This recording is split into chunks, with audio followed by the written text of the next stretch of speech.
So I'm sure some of you guys that have ever stripped out a front sprocket or the front sprocket shaft just got this idea like, oh, we're just going to get the welder out. We're just going to weld it and then it won't spin like that anymore.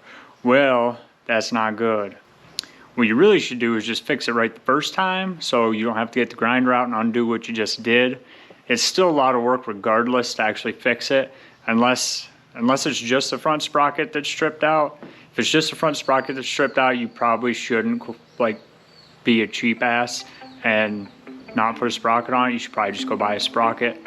But if you do decide to weld it, this is how much work it takes to actually replace the shaft that you screw up by welding it.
Now that I got her all tore apart, I think I'm gonna give this a quick bath just to get the oil out of here so it don't leak while I'm grinding that off.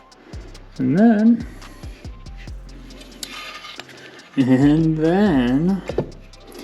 we are coming for you. Let's get to grinding.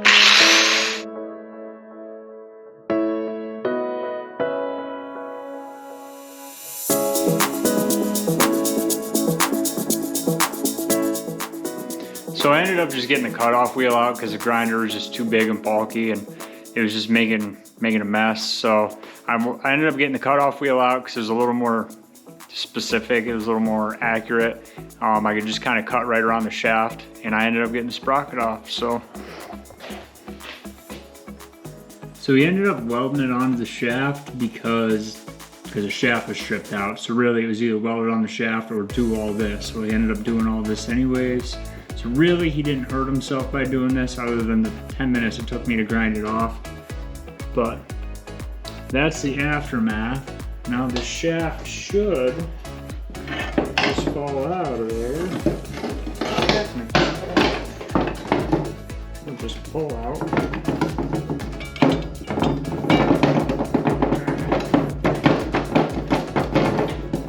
Maybe she needs some persuasion.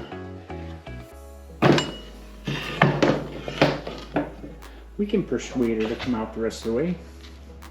Give her a little tap tap.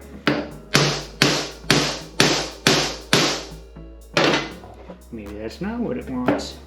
Well, maybe I'm on the table. That might be why.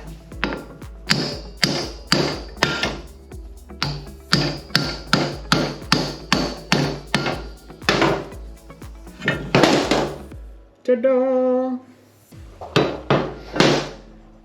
Alright, so I just want to show you guys how far I did tear this apart, just kind of give you a quick show of everything, and hopefully this will convince you to not weld your front sprocket to your motor. But if you do anyways, just leave it for the next guy. This is what the next guy is going to have to do.